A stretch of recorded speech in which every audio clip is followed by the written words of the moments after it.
अरे आवाज़ आ रही है कि नहीं?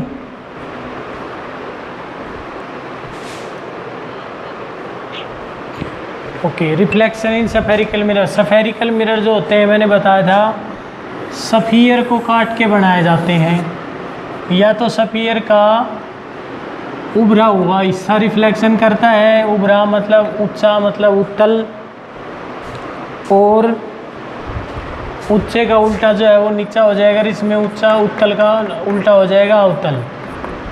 तो ये दो मिरर हो गए, एक उत्तल हो गया एक अवतल हो गया। ये तो है उत्तल यानी कि कन्वेक्स, इसमें भी कम अक्षर हैं, अवतल से कम अक्षर है, इसमें हिंदी में भी कम है तो इंग्लिश में भी कम है। ये होता है कॉनकेव, तो ये ध्यान रखना। अब इसमें सफेरिकल मिरर्स के अंदर जो है हम नॉर्मल कैसे डिटरमाइन करते हैं, तो चाहे उत्तल दर्पण हो चाहे अवतल दर्पण हो, यानी कि चाहे कन्वेक्स मिरर हो चाहे कनकेव मिरर हो। पहले कनकेव की बात करें हम, तो जिस वो सफ़ियर का हिस्सा होते हैं उस सफ़ियर का कोई ना कोई नॉर्मल होगा, तो ये उसका सेंटर होगा, और ये इसकी जो कर्वेचर ली हमने इसको अपर्चर भी कहते हैं। इस अपर्चर का बीच का बिंदु होता है जिसको बोलते हैं पोल। अब इसके अंदर सेंटर ऑफ कर्वेचर और इस कर्वेचर के मिडल पॉइंट के बीच में से एक लाइन जाती है, इसको कहा जाता है प्रिंसिपल एक्सिस। ये बन गया प्रिंसिपल एक्सिस, ये प्रिंसिपल एक्सिस हो गया। अब लाइट की रे कहीं पर भी टकराए, ये इसका सेंटर हो गया। जहाँ भी लाइट की रे टकराए उस पॉइंट को किससे मिलाओ? सेंटर से। तो जब इसको सेंटर से मिलाएंगे तो ये बनेगा नॉर्मल, और नॉर्मल के साथ जो इंसिडेंट रे होती है वो एंगल बनाती है आई, और उसको कहा जाता है angle of incidence. Centre of curvature को किससे मिला दो? पोल से। ये हो गया हमारा एंगल ऑफ इंसिडेंस। जितने एंगल पे ये इंसिडेंट हुई है उतने एंगल पे ये रिफ्लेक्ट होगी, तो ये बन जाएगा एंगल ऑफ रिफ्रैक्शन यानी कि आर। ये हो गया कनकेव मिरर का। बात करते हैं कन्वेक्स की, उत्तल की। तो इसमें भी ऐसे होगा, ये इस कर्वेचर का मिडल पॉइंट, ये सेंटर, इन दोनों में से जो लाइन पास होगी वो प्रिंसिपल एक्सिस। जहाँ पर भी ये टकराए उसको किससे मिलाएं हम? सेंटर से मिलाएं, सेंटर से मिला देते हैं, तो ये हो जाएगा नॉर्मल। अब ये थोड़ा सा आई एंगल ऑफ इंसिडेंस कम है, अब आई के अपोजिट दूसरी तरफ होता है आर, इसका मतलब ये इधर चली जाएगी। तो ये है रे को मोड़ने का तरीका। प्लेन मिरर्स के अंदर नहीं, सफेरिकल मिरर्स के अंदर कि नॉर्मल जो होता है वो इंसिडेंट पॉइंट को किससे मिलाओ? सेंटर से। अब हम इसमें 3 लॉ बताते हैं जो रे किधर रिफ्लेक्ट होगी, मतलब रिफ्लेक्शन ऑफ रे कैसे होना है इसमें, जो इमेज बनाने समय हमारे काम आएगा।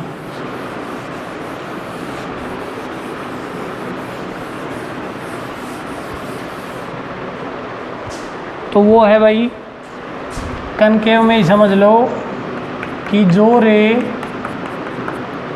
प्रिंसिपल एक्सिस के पैरेलल आएगी, अब इसका एक मिडल पॉइंट होता है लगभग बीच में जिसको फोकस कहते हैं। यहाँ पे ज़्यादा से ज़्यादा रे जो होती है वो मिलती हैं, मिलती हुई दिखाई देती हैं, तो इस पॉइंट को कहा जाता है फोकस, प्रिंसिपल फोकस।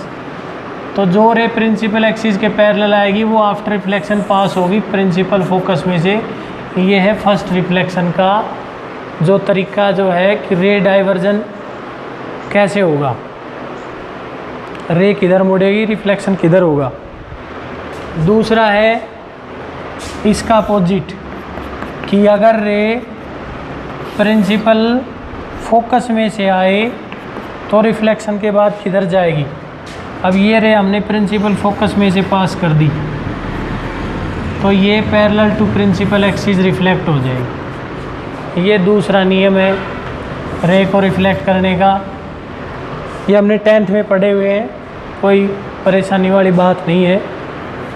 तीसरा है कि जो रे प्रिंसिपल सेंटर ऑफ कर्वेचर में से आए, ये सी, ये फोकस, जो रे सेंटर ऑफ कर्वेचर में से आएगी वो उसी रास्ते पे वापस आ जाएगी, क्योंकि यहाँ टकराएगी, इस पॉइंट को सेंटर से मिलाएंगे तो ये नॉर्मल बन जाएगा, और नॉर्मल के ऊपर आ रही है, यानी कि एंगल ऑफ इंसिडेंस 0 है, तो एंगल ऑफ रिफ्लेक्शन भी इसका क्या होगा, 0। ये था कन्वेक्स में। कनकेव में, ये कन्वेक्स में है, जैसे एक ही करके दिखा देता हूँ मैं। कन्वेक्स में तो ये हो गया हमारा पोल, तो ये इधर होगा इसका सेंटर, ये रे आई है प्रिंसिपल एक्सिस के पैरेलल, तो इसका मतलब वो प्रिंसिपल फोकस की डायरेक्शन में बीच में होगा फोकस, इसकी डायरेक्शन में इधर रिफ्लेक्ट हो जाएगी प्रिंसिपल फोकस की डायरेक्शन में, यानी कि जो प्रिंसिपल एक्सिस के पैरेलल आएगी वो फोकस की डायरेक्शन में रिफ्लेक्ट होती है। तो इस प्रकार ये इसका हो गया प्लेन मिरर, स्फेरिकल मिरर्स की जो रे हैं वो किधर रिफ्लेक्ट होंगी, ये है। अब हमने करना है इमेज फॉर्मेशन करवा देता हूँ मैं, 2 कनकेव की, 1 कन्वेक्स की, ताकि ये पता चल जाए कि मिरर फार्मूला बनाने में हमें कोई परेशानी ना हो।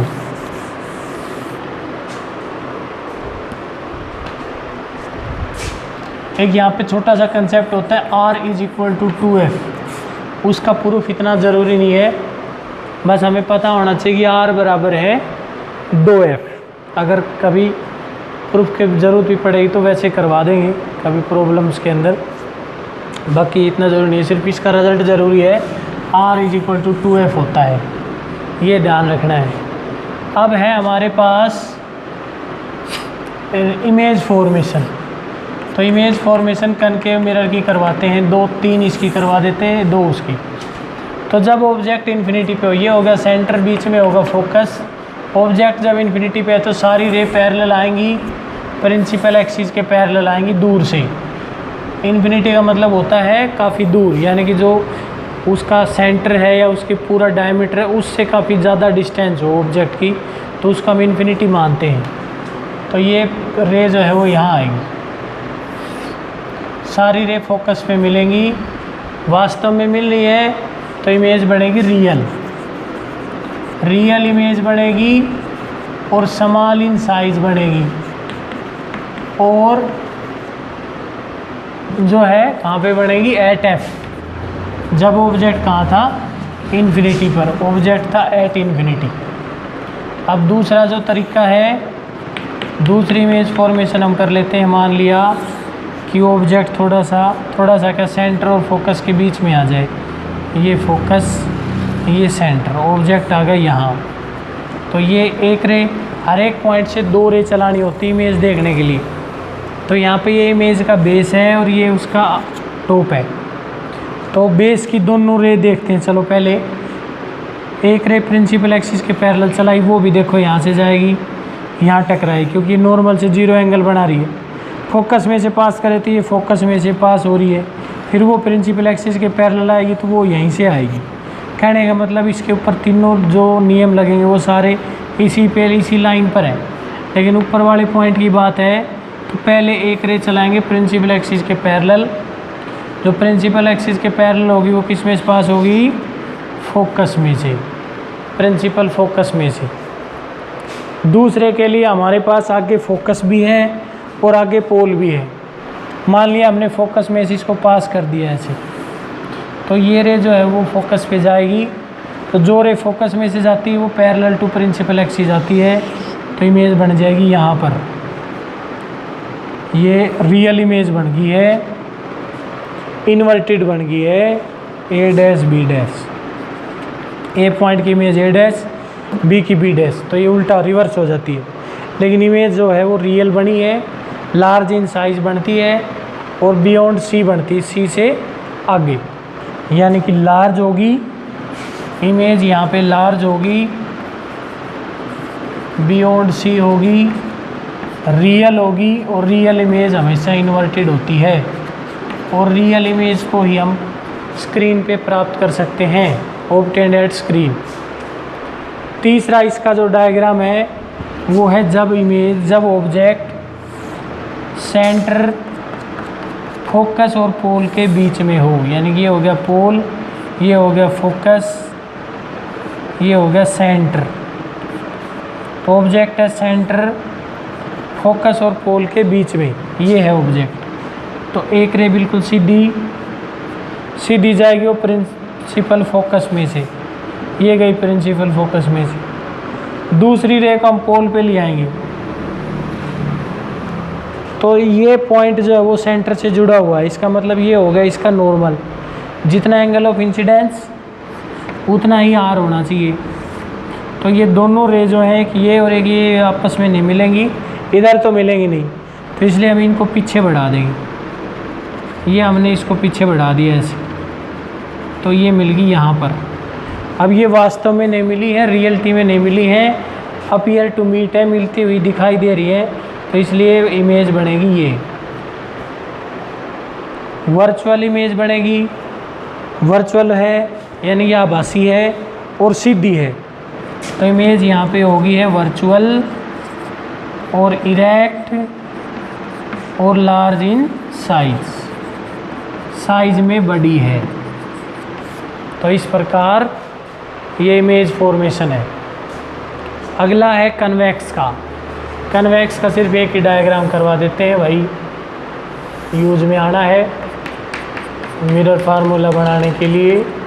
ये हो गया सेंटर, बीच में होगा लगभग फोकस, ऑब्जेक्ट है यहाँ पर, ये रह गई सीधी, जो सीधी जाएगी वो फोकस की डायरेक्शन में रिफ्लेक्ट होगी, तो ये फोकस की डायरेक्शन में मुड़ जाएगी ऐसे।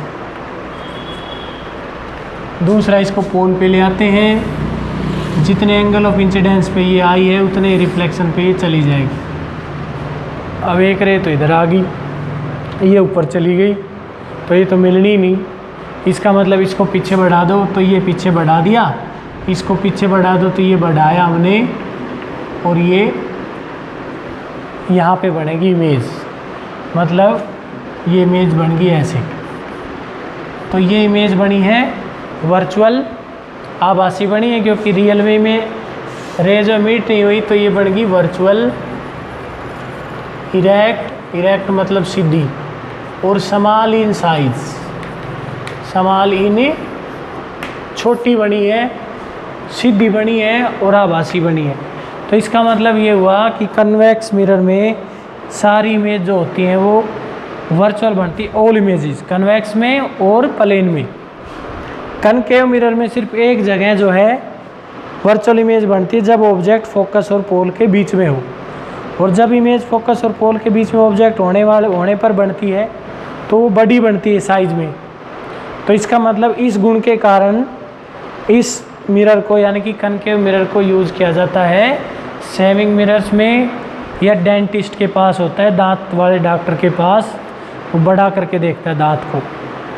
और यहाँ पर ये इमेज छोटी बन रही है, वर्चुअल है, इरेक्ट है, मिरर के अंदर बन रही है, तो इसलिए इस गुण के कारण कन्वेक्स मिरर का यूज़ किया जाता है side mirror of the vehicles के साइड मिरर के पास। दूसरी बात भाई ये होता है डाइवर्जिंग। कन्वेक्स जो मिरर होता है वो डाइवर्जिंग होता है, मिरर को बिखेरता है, प्रिंसिपल एक्सिस की तरफ नहीं मोड़ता। और कनकेव मिरर होता है कन्वर्जिंग, ये मिरर्स को प्रिंसिपल एक्सिस की तरफ लेके आता है रेज को, इसलिए ये कन्वर्जिंग है। तो इसका दूसरा यूज़ जो है कनकेव मिरर का, वो टॉर्च में किया जाता है। टॉर्च में, ये टॉर्च है, इसमें किया जाएगा कि इसका जो बल्ब है वो फोकस पे ले लिया जाएगा,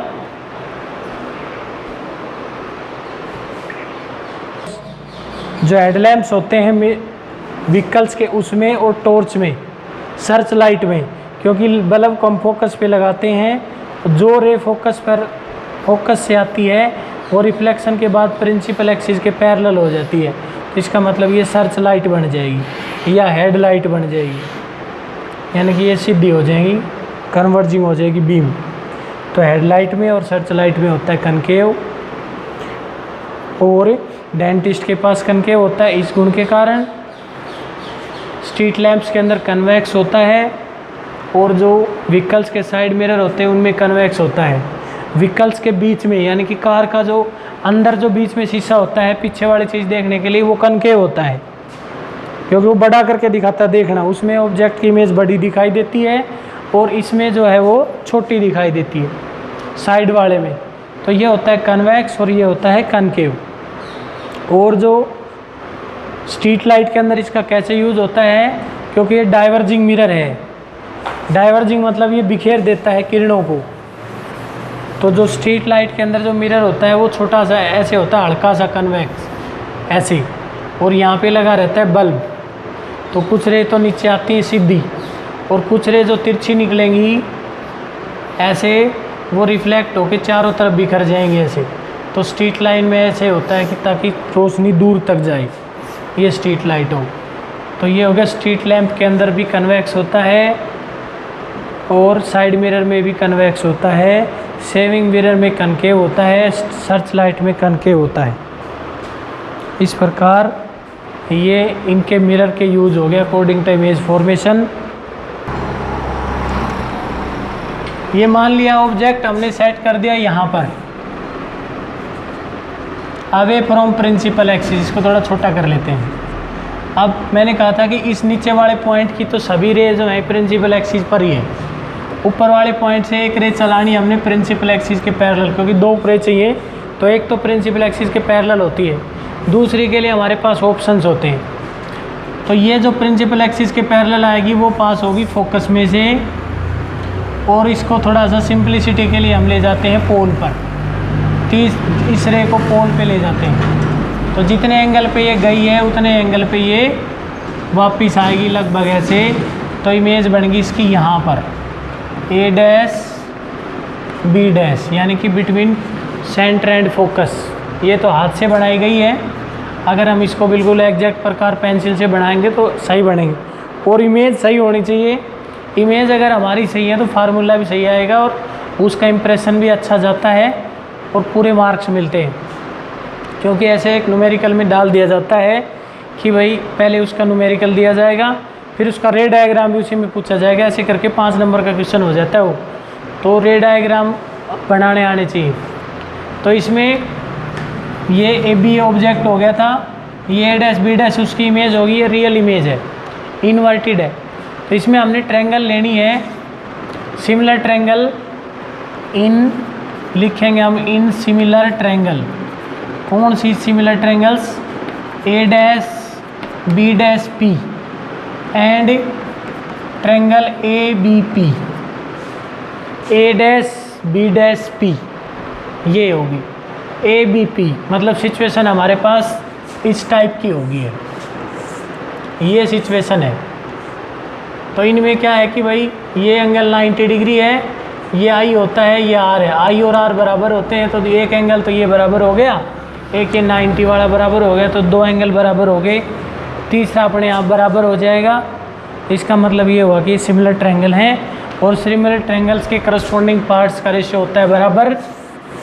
मतलब इसका परपेंडिकुलर अपॉन इसका perpendicular, A dash B dash, इसका परपेंडिकुलर हो गया AB।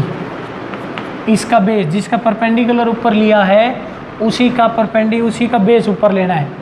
तो इस A डैश B डैश का परपेंडिकुलर ऊपर लिया है, तो A dash B dash P का बेस है A डैश P,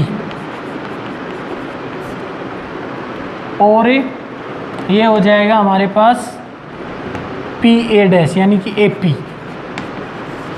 जो ABP का बेस हो गया AP और A dash B dash P का हो गया A डैश P। ये तो होगी फर्स्ट इक्वेशन। अब हमने ये जो पैरेलल रे ली थी, मान लिया ये M पॉइंट पे इंसिडेंट हुई है, तो इससे थोड़ा सा एक परपेंडिकुलर ड्रा करेंगे और उसको ले आएंगे हम N पॉइंट पर, प्रिंसिपल एक्सिस पर। अब ट्रायंगल लेनी है हमने A dash B dash F और MNF, यानी कि सिचुएशन इस टाइप की होगी। अब ये सिचुएशन है A dash B dash F और MNF, मतलब ये एंगल और ये एंगल बराबर, ये और ये 90 का। तो इन similar triangle in similar triangles A dash B dash F and triangle M N F, इनमें तो इनके अंदर जो है इसका परपेंडिकुलर है ए डैश बी डैश, उसका परपेंडिकुलर है एम एन, इसका बेस है ए डैश एफ, उसका बेस हो जाएगा एन एफ। लेकिन जो एम एन है वो देखो ए बी के बराबर है, ये पैरेलल रह गई थी, तो M N is equal to A B, M N is equal to A B और N close to P, N जो पी के क्लोज है, देयरफॉर हम लिख सकते हैं कि जो एफ एन आया था, एफ एन या एन एफ, वो nearly equal to P F बन जाएगा, यानी कि ये एन पॉइंट पी के नज़दीक है तो हम एन एफ को पी एफ लिख सकते हैं। तो इसका मतलब जो तीसरी इक्वेशन है हमारे पास, दूसरी, उसकी फॉर्म ये बन जाएगी, therefore A dash B dash upon A B is equal to A dash F upon P F. ये इक्वेशन नंबर 3। अब जो सारी डिस्टेंस होती हैं हम इन तीसरी को और इक्वेशन फर्स्ट को कंपेयर करेंगे, उससे भी A dash B dash upon A B आ गया, इससे भी A dash B dash upon A B. On comparing हम इसको कंपेयर करते हैं, किसको, 1 और 3, 1 और 3 को जब हम कंपेयर करेंगे तो हमारे पास ए डैश बी डैश पहली इक्वेशन से तो आ जाएगा ए डैश पी, इसकी right hand side A dash P upon A P, और इसकी राइट हैंड साइड हो जाएगी A dash F upon P F. ये इक्वेशन नंबर 4। अब इसमें क्या है भाई कि जब हमने डिस्टेंसेस मेज़र करनी होती हैं तो उसके लिए नियम होते हैं जो 10th में पढ़े थे कि सारी दूरियां कहाँ से मेज़र की जाती हैं, ध्रुव से। सभी दूरियां ध्रुव से मेज़र होती हैं, मापी जाएंगी। ध्रुव के जो है लेफ़्ट हैंड साइड में वाम तरफ के जो डायरेक्शन होंगी वो नेगेटिव और राइट में पॉजिटिव, मतलब जो इंसिडेंट रे की डायरेक्शन में जो डिस्टेंस होती हैं वो पॉजिटिव ली जाती हैं।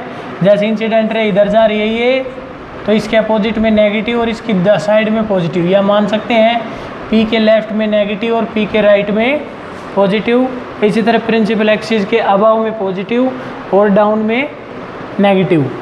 तो ये इसी के अकॉर्डिंग, लेकिन सभी डिस्टेंस अगर पोल से मेज़र करनी है हमने तो इसमें पोल है, यानी कि पी है, ए डैश पी, इसमें एफ पी, इसमें पी एफ, इसमें पोल नहीं है। तो जो ये ए डैश एफ है इसको पोल से कनेक्ट करो। तो देखो भाई ए डैश एफ जो है ना वो ये डिस्टेंस है ए डैश एफ, हमने इसको पोल से कनेक्ट कैसे कर सकते हैं, A dash P, A dash F को हम ऐसे लिख सकते हैं, ए डैश पी में से पी एफ घटा दो। अगर हम ए डैश पी में से पी एफ घटा दें तो हमारे पास क्या आ जाएगा, ए डैश एफ आ जाएगा। तो इसलिए हम ए डैश एफ को therefore A dash P upon A P is equal to A dash F की जगह लिख सकते हैं A dash P minus P F upon P F. ये इक्वेशन नंबर हो जाएगी 5। Equation number 5। अब ये बिल्कुल सिंपल हो जाएगा हमारा, क्योंकि सारी डिस्टेंसेस जो हैं उनमें P आ गया। अब सभी डिस्टेंसेस P से मेज़र करनी है। अब डिस्टेंसेस देखो ए डैश P या P ए डैश, तो जब हम P से ए डैश क्या है, डिस्टेंस यानी कि पोजीशन ऑफ इमेज। तो पोल से इमेज की पोजीशन को V लिया जाता है, 10th में भी था जैसे वैसे ही है। तो इसके लिए यहाँ पे लिखेंगे माइनस का V। A P position of object from pole, तो इसका मतलब माइनस का U तो हमेशा माइनस का ही होगा। उसके बाद आते हैं ए डैश पी, यहाँ भी हो जाएगा माइनस का V, फिर माइनस साइन बीच में है। पी एफ पोल से फोकस, और कनकेव लेंस की मिरर हो चाहे लेंस हो, फोकस दूरी नेगेटिव ही होती है, तो ये हो जाएगा माइनस एफ, और नीचे पी एफ की जगह माइनस एफ। अब ये माइनस से माइनस कैंसिल, ये बनेगा हमारे पास V/U। ये बन जाएगा minus V minus minus plus minus V plus F upon minus F. अब इस इक्वेशन को हम कर देंगे क्रॉस मल्टीप्लाई। क्रॉस मल्टीप्लाई करेंगे तो हमारे पास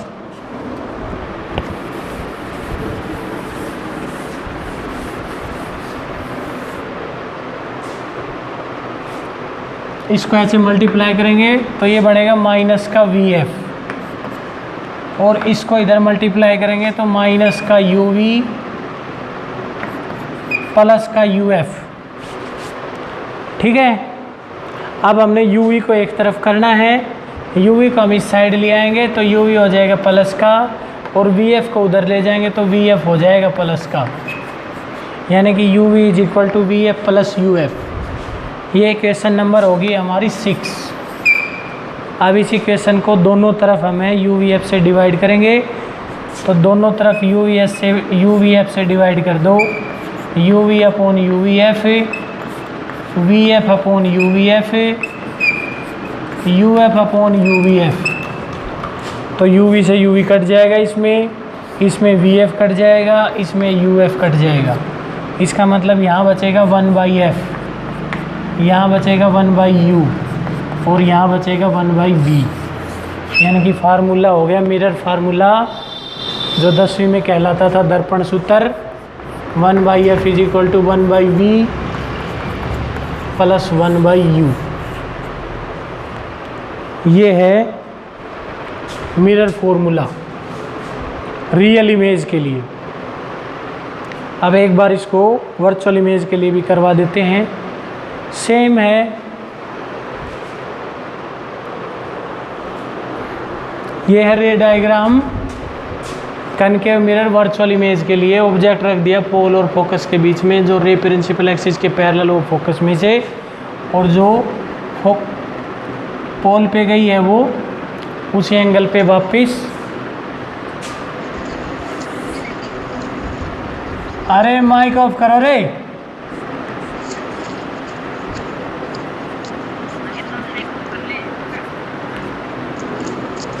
ए डैश बी डैश कौन जाए?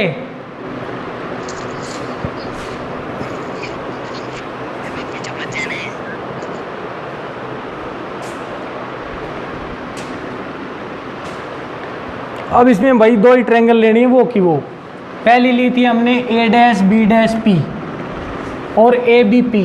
तो ये सिचुएशन इस टाइप की है, ये सिचुएशन है, ये एंगल आई था तो उसके अपोजिट में यार हो गए ये 90 ये 90, तो दोनों एंगल बराबर हो गए, तीसरा अपने आप हो जाएगा। इसलिए हमने ट्रायंगल लेनी है इन, वही लिखेंगे इन similar triangles A dash B dash P and A B P. तो उसका परपेंडिकुलर हो जाएगा A dash B dash upon A B, और उसका बेस हो जाएगा पी ए डैश, एक का बेस हो जाएगा पी ए। ये इक्वेशन 1। सेम ट्रायंगल लेनी है, सेम इक्वेशन बनेगी, बस थोड़ा सा फर्क आएगा, वो कहाँ आएगा वो देखते हैं। दूसरी ट्रायंगल लेनी थी हमने, वो ली थी ए डैश बी डैश एफ, और क्योंकि ये रे पैरेलल गई थी तो इस पॉइंट को हमने माना था M और इसको माना था हमने N। तो दूसरी ट्रायंगल थी इन सिमिलर ट्रायंगल से A dash B dash F and M N F. अब उस केस में हमारे पास आया था A dash B dash upon A B, A dash B dash upon M N. इसका परपेंडिकुलर ये, इसका परपेंडिकुलर ये। सिचुएशन हमारे पास ये है, अब ये है ए डैश बी डैश, ये है एम एन, ये एंगल कॉमन हो गया। तो वो हो जाएगा हमारे पास A dash F upon N F. अब जो एम एन है वो ए बी के बराबर है, क्योंकि ये पैरेलल जा रही है, इसलिए एम एन की जगह तो ए बी कर देंगे। तो ये बन जाएगा A dash B dash upon A B, और ये बन जाएगा A dash F upon P F, क्योंकि एन पॉइंट पी के नज़दीक है। तो ये 2 इक्वेशन थी, ये बन गई 3rd। अब फर्स्ट और थर्ड को जब हम कंपेयर करेंगे तो वही 2 इक्वेशन फिर बननी है। फर्स्ट और थर्ड को जब कंपेयर करेंगे तो इधर से बनेगा P A dash upon P A, और उधर से बनेगा A dash F upon P F. ये इक्वेशन नंबर 4। अब सभी डिस्टेंसेस कहाँ से मेजर होनी है? पोल से। यानी कि यहाँ दिक्कत आई, ये सारे सेम रहेंगे, P A dash upon P A, P F, A dash F. अब ए डैश एफ को थोड़ा चेंज करना है क्योंकि यहाँ पे पोल नहीं है डायरेक्ट, और सारी डिस्टेंसेज पोल से मेजर होनी है। पोल कहाँ है, तो पोल से जब हम ए डैश एफ को जोड़ते हैं तो ए डैश एफ ये है, जो ए डैश एफ है वो ये है, ये हो गया ए डैश और ये हो गया एफ। हमने इसको कनेक्ट करना है तो हम ऐसे कर सकते हैं, पी एफ, पी से एफ प्लस में पी से ए डैश। तो ए डैश एफ को ऐसे लिखा जा सकता है as A dash F is equal to, A dash F is equal to P A dash plus में पी एफ। तो इसका मतलब ए डैश एफ, ये इक्वेशन ये हो जाएगी, P A dash upon P A is equal to P A dash plus में P F upon P F, equation number 5। अब इसमें सारी वैल्यू यूज़ करनी है। पी ए डैश पोल से इमेज, तो इमेज बन रही है इधर, पोल से इधर राइट साइड में बन रही है, इंसिडेंट रे की डायरेक्शन में बन रही है, तो इसका मतलब इसकी डिस्टेंस प्लस की और इमेज की डिस्टेंस ली जाती वी। पी ए पोल से ऑब्जेक्ट, ऑब्जेक्ट यहाँ था तो पोल से इधर वापस आ रहे हैं हम, इसका मतलब माइनस का यू, फिर पोल से इमेज प्लस का वी, फोकस इसका कनकेव का नेगेटिव होता है minus F upon minus F. तो इक्वेशन हो गया हमारे पास v by minus U is equal to V minus F upon minus F.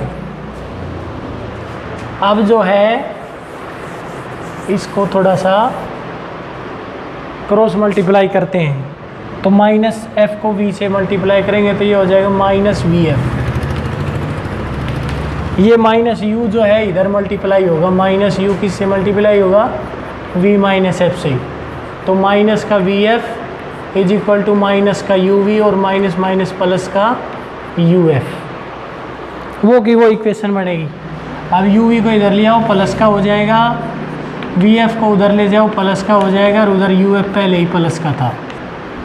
अब दोनों तरफ यू वी एफ से डिवाइड कर दो, तो U V upon U V F is equal to V F upon U V F plus में U F upon U V और F, तो ये कैंसिल हो जाएंगे।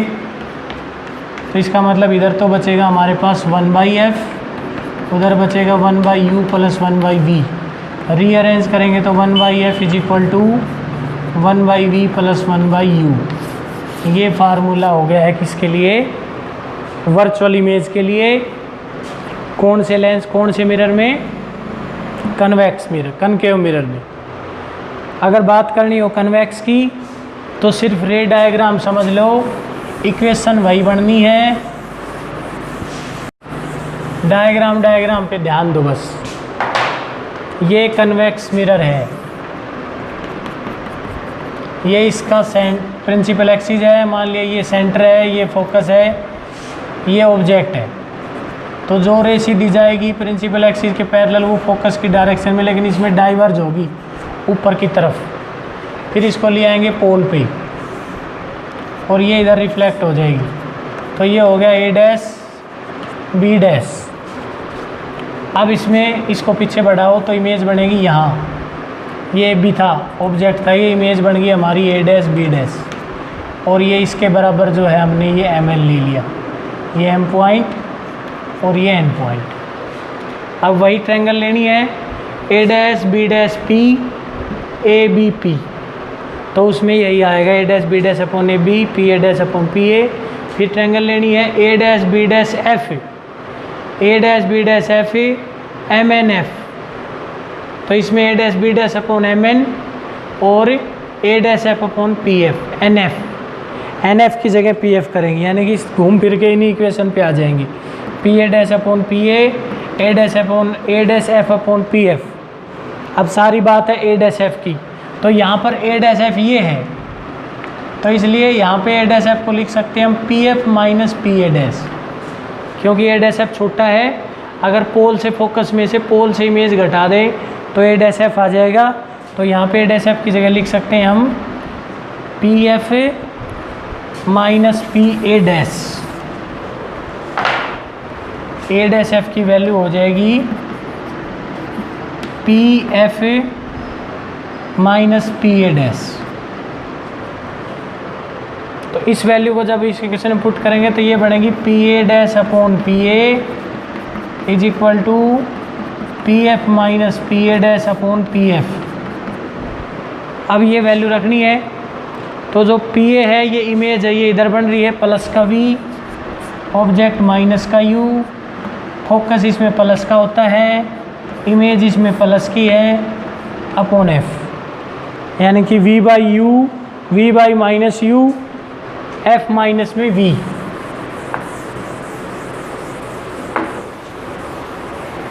तो ये आएगा हमारे पास ऐसे, इसको क्रॉस मल्टीप्लाई करो तो ये हो जाएगा वी एफ, और ये माइनस यू इधर मल्टीप्लाई होगा एफ माइनस यू से, एफ माइनस वी से।